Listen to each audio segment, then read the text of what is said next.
ရမယ်ကကမ္ဘာဒုတိယအကောင်းဆုံးစားမလို့ချီးကျူးလိုက်တဲ့ Mendes နူနို Mendes ကတော့ရမယ်နဲ့ပြိုင်ဘက်တွေဖြစ်ထိတိုက်ရင်ဆိုင်စားတဲ့ပုံမှာလေးစားမှုပြည့်နဲ့ရှုမြင်နိုင်သူပါရမယ်ကိုကြီးစကားပြောရင်းနဲ့ကွင်းထဲမှာတော့ပြိုင်ဘက်တွေဖြစ်နေပေမဲ့ပွဲပြီးသွားရင်တော့ငါတို့ကတမိုးတဲ့ရောက်နေပဲတစ်ခုတည်းမှာကျင်းလည်နေကြတဲ့သူတွေပဲဆိုတဲ့အတွေးမျိုးခံစားချက်မျိုးကို Mendes ကသူ့ရင်ဘတ်ထဲမှာထားရှိနိုင်ခဲ့ပါတယ် Mendes ရဲ့ရမယ်တို့နှစ်ယောက်ပြိုင်ဘက်တွေဖြစ်ရင်ဆိုင်ရတာဒီချိန်နဲ့ဆိုရင်မှတ်မှတ်ရ2ကြိမ်ရှိခဲ့ပါပြီ Mendes ကပေါ်တူဂီသားတစ်ယောက်ဖြစ်ပေမဲ့တခြားသောပေါ်တူဂီသားမတွေလိုပျော်ပြီးပျော်ဖတ်ရှိမနေပဲကြန့်ခိုင်မှုအပြည့်တန်မာမှုပြည့်နဲ့ကစားတတ်သူဖြစ်ပါတယ်သူရဲ့ရုပ်ပိုင်းဆိုင်ရာကြန့်ခိုင်မှုကလည်းတော်လေးကောင်းမွန်ပါတယ်ဒါအောင် Mendes ကသူ့ရဲ့လက်နက်တစ်ခုလိုမျိုးကောင်းကောင်းအသုံးချနေရပါဒီလို Mendes ကပြိုင်ဘက်တိုက်စစ်မှုတွေအတွက်ကြောက်စရာကောင်းတဲ့ကစားမတစ်ယောက်ဖြစ်လာခဲ့ပါတယ် Mendes ကကမ္ဘာဆင်းတော်မှာမဟုတ်တော့ပါဘူးကမ္ဘာထိပ်တန်းဘဲချမ်းခံစစ်ကစားမတစ်ယောက်လိုတော့မှပြောလို့ရတဲ့အနေအထားမျိုးကိုရောက်ရှိနေဖြစ်ပါတယ်ဘာလို့လဲဆိုတော့ကမ္ဘာဆင်းညာတော်မှာတိုက်စစ်မှုတွေကို Mendes ကကြက်ကလေးငက်ကလေးလိုထိန်းချုပ်ပြခဲ့တာကြောင့်ဖြစ်ပါတယ်ဒူးသင်ပြီးခဲ့တဲ့ရာသီတုန်းကပါ PSG ဟာချန်ပီယံလိ16အသင်းရှုံးထွက်စစ်မှာလီဗာပူးနဲ့ရင်ဆိုင်ကစားခဲ့ရပါတယ်လီဗာပူးမှာဆာလာလိုထိပ်တန်းညာတော်မှာတိုက်စစ်မှုမျိုးပိုင်ဆိုင်ထားတာကြောင့် PSG တို့အခက်တွေ့လိမ့်မယ်လို့အားလုံးကထင်ထားပေမဲ့ Mendes ကဒီအထင်နဲ့အမြင်ကိုသူ့ရဲ့စွမ်းဆောင်ရည်နဲ့ပယ်ချပစ်ခဲ့ပါတယ်လီဗာပူးနဲ့ထိပ်တိုက်တွေ့တဲ့နှစ်ကြော်စလုံးမှာ Mendes ကဆာလာကိုလုံမရအောင်ထိန်းချုပ်ကစားပြသွားခဲ့တာပါ Mendes စွမ်းဆောင်ရည်ကတလောက်နဲ့မပြီးသေးပါဘူးစိန်ကောင်းတစ်ပွင့်ကြောက်ကောင်းတစ်ပွင့်ရွှေကောင်းတစ်ပွင့်ဆိုတာဘယ်လိုကြောင်မျိုးနဲ့မဆိုအစမ်းသက်ခံနိုင်ရပါတယ်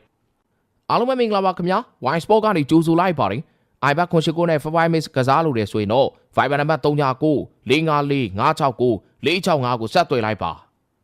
Mendes ကဒီလိုအစမ်းသက်ခံနိုင်တဲ့ကစားမဖြစ်ကြောင်းသူ့ကိုယ်သူသက်သေပြခဲ့ပါတယ်ပြီးခဲ့တဲ့ကချန်ပီယံလိဆီမီဖိုင်နယ်မှာ PSG က Real Madrid ကိုနှစ်ကြော်စလုံးပြက်ပြက်သားသားနဲ့တောက်ဖြုတ်လာခဲ့တဲ့ Arsenal နဲ့ရင်ဆိုင်ကစားခဲ့ရပါတယ် Arsenal မှာစာကာလိုမျိုးထိပ်တန်းတောင်ပန်တိုက်စစ်ကျဲဝင်းကစားမလေးရှိနေပြန်ပါတယ်ဒီလိုထိပ်တိုက်တွေ့ဆုံမှလည်း Mendes ကစာကာကိုကပိုက်တဲ့အသားလေးကောက်ထည့်သွားခဲ့ပြီးဘလုံးမလုံးမအောင်စွမ်းဆောင်ပြခဲ့ပါတယ်ဒါကြောင့်ပရိသတ်တွေက Mendes ရဲ့စွမ်းဆောင်ရည်ကိုပို့ပြီးတော့အတိမတ်ပြုလာခဲ့တာပါအဲနောက် Mendes ရဲ့ရေသွေးကိုထပ်မှန်ပြီးတော့မှတ်ကြောင်တင်နိုင်ခဲ့တဲ့နောက်ထပ်တစ်ပွဲကိုပရိသတ်များခန်းစားခွင့်ရခဲ့တယ်ပြီးခဲ့တဲ့ Nation League Bla Final ပွဲစဉ်ဖြစ်ပါတယ် Nation League Bla Final မှာတော့ပေါ်တူဂီနဲ့စပိန်တို့ထိပ်တိုက်တွေ့ခဲ့တာပါ Mendes ကပေါ်တူဂီရဲ့အဓိကဘယ်ဆုံခန်းစစ်စားမဖြစ်ပါဝင်လာပြီးတော့ရမယ်ကတော့စပိန်ရဲ့မရှိမဖြစ်ညာတော်မှန်တိုက်စစ်မှုဖြစ်ပွဲထွက်လာပါတယ်ဒီပွဲမှာလည်း Mendes ကရမယ်ကိုဘာမှလုပ်လို့မရပဲစိတ်ညစ်သွားအောင်လို့စွမ်းဆောင်ပြနိုင်ခဲ့ပြန်ပါတယ်ဒါကြောင့် Mendes ရဲ့ရေသွေးကိုပရိသတ်တွေကချီးကျူးအတိမတ်ပြုခဲ့ကြတာပါ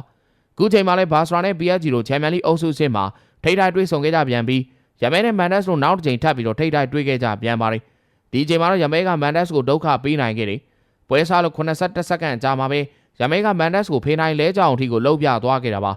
ဒါပေမဲ့ Mendes က PSG တို့အကောင်းဆုံးစားပေးခဲ့ပြီးတော့ချီပါကိုလည်းသူကဖန်တီးပေးနိုင်ခဲ့ပါတယ်ပွဲပြီးမှာတော့ Mendes ကရမယ်ဟာဒုတိယကမ္ဘာအကောင်းဆုံးစားမတစ်ယောက်ဖြစ်တဲ့အကြောင်းချီးကျူးပြောဆိုမှုတွေပြုလုပ်သွားခဲ့ပါတယ်ကွင်းထဲမှာပြိုင်ဘက်တွေဖြစ်ကြပေမဲ့ပွဲပြီးသွားတဲ့ခါမှာတော့တယောက်နဲ့တယောက်အဲ့လိုမျိုးလေးစားရှိတာဟာဘောလုံးရဲ့အနှစ်သာရပဲဆိုတာကိုထပ်မံမြင်တွေ့ခွင့်ရရှိခဲ့တာလည်းဖြစ်ပါတယ်ပရိသတ်တို့ကဘယ်လိုမြင်ကြလဲရမယ်ကိုကြီးကျူးခဲ့တဲ့ Mendes ရဲ့စကားတွေပေါ်ဘယ်လိုမျိုးမြင်ရှိကြလဲပြောပေးခဲ့ပါဦးစုံလင်ကြည့်ပြအတွက်လည်းအားလုံးကိုကျေးဇူးတင်ပါတယ်ခင်ဗျာ